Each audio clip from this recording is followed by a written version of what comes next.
Bismillahirrahmanirrahim. In the name of Allah, the most beneficent, the merciful. आज का जो हमारा टॉपिक है second year class. My name is Ajmeri Lal, instructor electronics. Subject ELTR 233 electrical instruments and measurements. Topic classes of AC meters, list of classes of AC meters, यानी कि AC meters की इकसाम्स. Basically AC meters की 5 types हैं. First rectifier type instruments, second clamp on AC meter, third iron vane movement, fourth electrodynamometer movement, fifth thermocouples. आज जो हमने study करना है AC मीटर्स की बेसिकली 5 टाइप्स हैं. 5 टाइप्स में से स्टडी जो हम करेंगे वो क्लैंप ऑन AC मीटर करेंगे. Clamp on AC meter physically जैसे आपको इसकी डायग्राम दिखाई जा रही है, ये क्लैंप ऑन डिजिटल मीटर है. इसके अलावा आप देखिए क्लैंप ऑन M मीटर की जो पार्ट्स हैं ये इस शेप में आपको दिखाए जा रहे हैं. मजीद इसको आइडेंटिफाई करने के लिए एक नेक्स्ट स्लाइड्स पे चलते हैं. क्लैंप ऑन AC मीटर्स, इसके पार्ट्स अब दिखाए गए हैं. ये पूरा एक clamp on AC meter physically है जो हम यूज करते हैं. फर्स्ट है ट्रांसफार्मर क्लैंप्स. ये 2 ट्रांसफार्मर क्लैंप्स हैं. Clamp opening trigger. Clamp opening trigger ये है कि जब हम क्लैंप ऑन मीटर को यूज करते हैं तो इसको प्रेस करते हैं, इसके जार्स ओपन हो जाते हैं. उसके बाद आप देखें फंक्शन रोटरी स्विच है. फंक्शन रोटरी स्विच क्या है कि इसकी मदद से हम कोई भी फंक्शन सेलेक्ट कर सकते हैं. लाइक हमने वोल्टेज को मेजर करना है तो हम फंक्शन स्विच से वोल्टेज पे सिलेक्ट कर लेंगे. हमने करंट को मेजर करना है तो करंट मेजर करने के लिए इसको करंट पे सिलेक्ट कर लेंगे. इसी तरह पावर स्विच है. पावर स्विच भी इनकी क्लैंप ऑन मीटर को ऑन और ऑफ करने के लिए इस्तेमाल किया जाता है. बैक लाइट मीन के अगर आप नाइट मोड में क्लैंप ऑन मीटर को यूज कर रहे हैं, एक डे टाइम में यूज करते हैं, एक नाइट टाइम में यूज कर रहे हैं, तो आप बैक लाइट को जब प्रेस करेंगे बटन को तो इसकी LCD के ऊपर बैक लाइट ऑन हो जाएगी जिससे आपको डिस्प्ले विजिबल नजर आएगा. Hold button for keeping the last reading on display. Means कि इसका मतलब ये है कि जब आप क्लैंप ऑन से कोई भी रीडिंग लेते हैं, लाइक वोल्टेज मेजर कर रहे हैं, करंट मेजर करते हैं, तो आप इस बटन को जब प्रेस करेंगे तो आपकी रीडिंग होल्ड हो जाएगी. मींस कि क्लैंप ऑन मीटर रीडिंग को होल्ड कर लेगा. उसको बाद आप में देख सकते हैं. इसके बाद आप देखें कि इसकी LCD है. LCD stands for liquid crystal display, जिसमें आपको रिजल्ट्स विजिबल नजर आते हैं. उसके बाद एक नेक्स्ट है positive input terminal for voltage, resistance, diode, temperature and continuity test. इसके अलावा इसका सेकंड जो है नेगेटिव ग्राउंड इनपुट टर्मिनल्स हैं. ये वो 2 जैक्स हैं जिनमें हम रेड प्रॉप और नेगेटिव प्रॉप लगा के किसी भी क्लैंप ऑन मीटर को एज अ मल्टीमीटर यूज कर सकते हैं. मीन कि हम इससे वोल्टेज की पैमाइश कर सकते हैं, करंट की पैमाइश कर सकते हैं, रेजिस्टेंस की पैमाइश कर सकते हैं. अब ये क्लैंप ऑन मीटर की एक बेसिकली डायग्राम दिखाई गई है जिसको हम सर्कल डायग्राम कहते हैं. इसमें देखें कि ये movable jars of clamp on core. ये जैसे कि आपने पिछली डायग्राम में पढ़ा था कि mechanism for opening clamp on core. जब हम इस ट्रिगर को प्रेस करते हैं तो इसके ये एक मूवेबल जा होता है और एक फिक्स जा होता है. ये दोनों इस तरह ओपन हो जाएंगे और किसी भी कंडक्टर के ऊपर हम इस कोर को हैंग कर सकते हैं. लाइक जैसे मैंने आपको ये मार्कर दिखाया, जब हम इसको ट्रिगर को प्रेस करेंगे ये डॉटेड लाइन में ये जो नजर आ रहा है ये मूवेबल जा है जो कि ओपन हो जाएगा. फिर हम इस कोर को किसी करंट कैरिंग कंडक्टर के ऊपर हैंग कर देंगे. करंट कैरिंग कंडक्टर जिस कंडक्टर्स के अंदर आपने करंट को मालूम करना है। देन उसके बाद देखिए इसकी दो वाइंडिंग नजर आ रही हैं आपको, एक सेकेंडरी वाइंडिंग और जो कंडक्टर है current carrying conductor like a primary winding. उसके बाद एक रेक्टिफायर सेक्शन नजर आ रहा है। ये रेक्टिफायर सेक्शन क्या करेगा, ये जो हमारे सेकेंडरी वाइंडिंग में ईएमएफ इंड्यूस हुई है वो है एसी वोल्टेज। उन एसी वोल्टेज को रेक्टिफाई करने के लिए हमने रेक्टिफायर यूज किए हैं। रेक्टिफायर टाइप्स हैं, लाइक आप हाफ वेव यूज कर सकते हैं, फुल वेव यूज कर सकते हैं, इसमें ब्रिज टाइप आप यूज कर सकते हैं। रेक्टिफायर की आउटपुट के ऊपर देखें, एक आपको PMMC जो नजर आएगा। PMMC stands for permanent magnet moving coil. PMMC stands for permanent magnet moving coil only for DC current। जब हम रेक्टिफायर की आउटपुट किसी PMMC को देंगे तो ये जो है वो हमारी DC करंट को मेजर करेगा। डेफिनेशंस, क्लैंप ऑन मीटर और simply clamp meter is an instrument that is used to measure the current flowing through a conductors.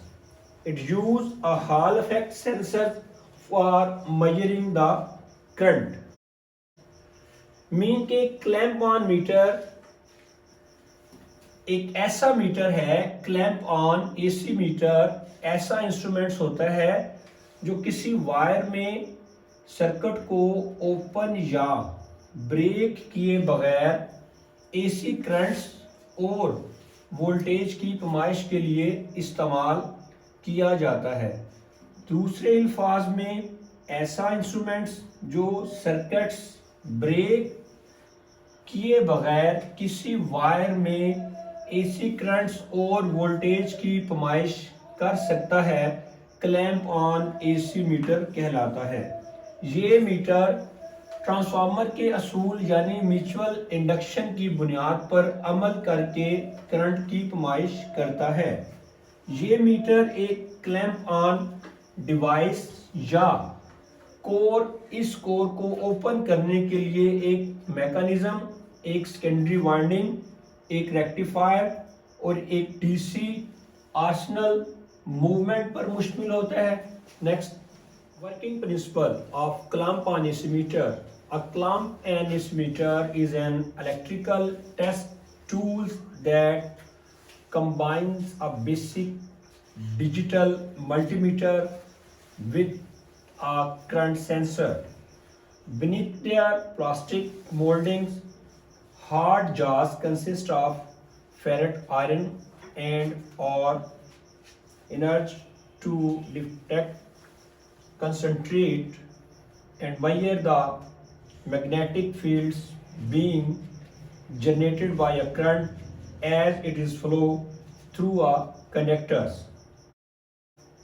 Transformer, अब जैसे कि PMMC क्लैंप ऑन मीटर, इसका वर्किंग प्रिंसिपल हम आपको बताते हैं कि वर्किंग प्रिंसिपल कैसे ये काम करता है। जैसे कि आपको पता है, जानते हैं कि ट्रांसफार्मर की एक एसी वाइंडिंग होती है और एक सेकेंडरी वाइंडिंग। जब ट्रांसफार्मर की प्राइमरी वाइंडिंग को एसी सप्लाई फराहम की जाती है तो इसमें फ्लक्स पैदा होता है जो अपने मरकज से बाहर की तरफ फैलता है और फिर अपने मरकज की तरफ सिकुड़ता है। अपने इस अमल के दौरान फ्लक्स करीब वाक़या सेकेंडरी वाइंडिंग में कता हो जाता है, मीन कट हो जाता है, जिसकी वजह से सेकेंडरी वाइंडिंग में एसी वोल्टेज या ईएमएफ पैदा हो जाती है। ट्रांसफार्मर की सेकेंडरी वाइंडिंग का सर्किट अगर क्लोज हो तो सेकेंडरी वाइंडिंग में पैदा होने वाले वोल्टेज के तहत इस सर्किट्स में करंट में से करंट का बहाव जारी हो जाता है। याद रहे कि ट्रांसफार्मर की वाइंडिंग में एक कोर परलिप्टी होती है, एक क्लैंप ऑन एसी मीटर का क्लैंप ऑन कोर को ओपन करके कोर के साथ लगे हुए मैकेनिज्म या हैंडल को हाथ से दबाने पर कोर का ऊपर वाला हिस्सा खुल जाता है। जब इस करंट कैरिंग कंडक्टर या वायर को इस कोर के अंदर दाखिल कर दिया जाता है तो करंट कैरिंग कंडक्टर ट्रांसफार्मर की प्राइमरी वाइंडिंग के तौर पर काम करता है, जबकि इस कोर के दूसरे सिरे या हिस्से पर वाक़या सेकेंडरी वाइंडिंग बारीक और तादाद में ज़्यादा टर्नों पर मुश्तमिल होती है, ट्रांसफार्मर की सेकेंडरी वाइंडिंग के तौर पर अमल करती है। दूसरे अल्फाज में सेकेंडरी वाइंडिंग मीटर के अंदर वाक़या होती है और प्राइमरी वाइंडिंग वो करंट कैरिंग कंडक्टर या वो वायर होती है जिसमें से करंट गुजरने वाली करंट की पैमाइश करनी होती है। जैसा कि शक्ल से जाहिर है कि प्राइमरी वाइंडिंग में से गुजरने वाली अल्टरनेटिंग करंट ट्रांसफार्मर के असूल के मुताबिक कोर के ज़रिए सेकेंडरी वाइंडिंग के साथ कपल हो जाती है या मुंसलिक हो जाती है या जुड़ जाती है, यानी प्राइमरी वाइंडिंग का फ्लक्स कोर के रास्ते सेकेंडरी वाइंडिंग पर असरअंदाज होता है। इस तरह clamp on AC meter secondary winding में, जो कि रेक्टिफायर और डीसी आर्सनल मूवमेंट के जरिए क्लोज होती है, करंट का बहाव वाक़या होता है। ये सेकेंडरी करंट सेकेंडरी साइड पर लगे हुए रेक्टिफायर में से गुजरती है, जो कि इसे रेक्टिफायर कर देता है, यानी एसी को डीसी में तब्दील कर देता है। रेक्टिफायर शुदा ये करंट डी आर्सनल मूवमेंट को मिलती है, जो इसे महसूस करके इसकी वैल्यू के रास्त मुतनास अपने मूविंग सिस्टम में डिफ्लेक्शन पैदा करता है। इस तरह रेक्टिफायर की आउटपुट डी आर्सनल मूवमेंट को मिलने से इसका पॉइंटर हरकत करके मुतलका पैमाइश को जाहिर करता है।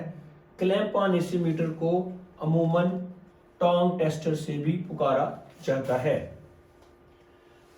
अब इसको बैक करें, इसको इसकी डायग्राम पे लेके आए, इसकी बैक करें इसको जी। अब इसमें देखें, इसकी वर्किंग प्रिंसिपल मैं आपको थोड़ा सा समझाने की कोशिश करता हूँ।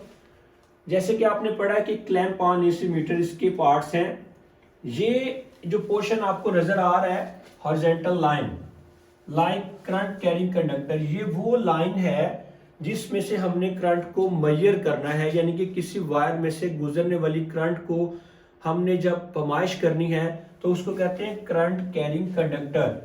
इसको हम नाम देंगे प्राइमरी वाइंडिंग का, प्राइमरी वाइंडिंग। और ये जो आपको रेक्टेंगुलर हिस्सा नजर आ रहा है, दैट्स कॉल्ड रेक्टेंगुलर कोर। अब रेक्टेंगुलर कोर की एक साइड पे प्राइमरी वाइंडिंग है और दूसरी साइड पे अगर आप देखें तो ये जो आपको वाइंडिंग नजर आ रही है, that's called secondary winding. Transformer में दो तरह की वाइंडिंग्स होती हैं, एक प्राइमरी वाइंडिंग और दूसरी सेकेंडरी वाइंडिंग। ट्रांसफार्मर बेसिकली आपको पता है कि म्यूचुअल इंडक्शन के असूल पे काम करता है। क्लैंप ऑन भी सेम म्यूचुअल इंडक्शन के असूल पे काम करेगा। जब हम किसी करंट कैरिंग कंडक्टर को जिसमें से करंट गुजर रहा है उसको क्लैंप ऑन मीटर उसके ऊपर हैंग कर देते हैं, तो क्लैंप ऑन मीटर हमें डायरेक्ट उस वायर में से गुजरने वाली करंट को बता देता है। सबसे पहले देखें, इसके ऊपर एक मूवेबल जा आपको नजर आ रहा है, मूवेबल जा of clamp on core. Movable जा मीन के ये एक जा है, ये मूवेबल है। इसमें आप ट्रिगर देखें, एक मैकेनिज्म ट्रिगर है, जब हम इसको पुश करते हैं तो ये कोर ओपन हो जाती है। तो कोर जब ओपन हो जाती है तो उस कोर में हम उस करंट कैरिंग कंडक्टर या उस वायर को हैंग कर देते हैं जिसमें हमने करंट को मालूम करना होता है। तो mutual induction, Faraday's of law क्या है कि म्यूचुअल वो ये है कि जब भी किसी कॉइल में से करंट गुजरता है तो उसके इर्द गिर्द एक मैग्नेटिक फील्ड पैदा होता है। अगर उस मैग्नेटिक फील्ड के अंदर हम कोई दूसरा कंडक्टर रख दें तो वो कंडक्टर उन मैग्नेटिक फील्ड को कट करेगा, जिसके नतीजे में उस कंडक्टर में एक ईएमएफ पैदा होगी, that's called secondary winding. EMF पैदा होगी, तो वो जो ईएमएफ पैदा होगी वो किस असूल पे पैदा होगी, वो म्यूचुअल इंडक्शन असूल पे पैदा होगी। अब जब सेकेंडरी वाइंडिंग के अंदर एसी वोल्टेज जनरेट हो गया, एसी वोल्टेज पैदा हो गया, तो उन एसी वोल्टेज को हम एक रेक्टिफायर सर्किट को देंगे रेक्टिफायर सर्किट क्या करेगा, उन एसी वोल्टेज को पल्सेटिंग डीसी में चेंज करेगा। रेक्टिफायर सर्किट्स की आगे टाइप्स हैं, ये हम डिपेंड करते हैं कि हमने हाफ वेव रेक्टिफायर लगाना है, फुल वेव रेक्टिफायर लगाना है, ब्रिज रेक्टिफायर लगाना है, आया कि इसमें हमने सेंटर टेप रेक्टिफायर लगाना है।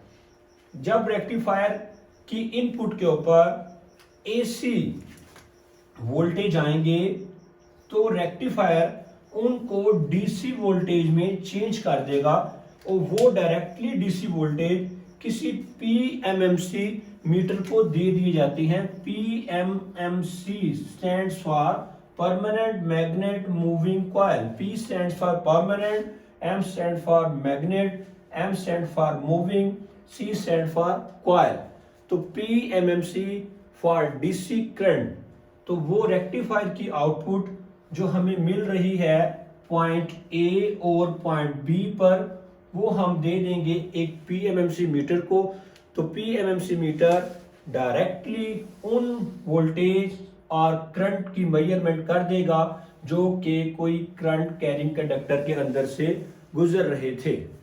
जी, अब इसके एडवांटेजेस पे आते हैं कि इसके हम देखते हैं कि इसके फवायद क्या हैं। जी, advantages, AC and DC currents.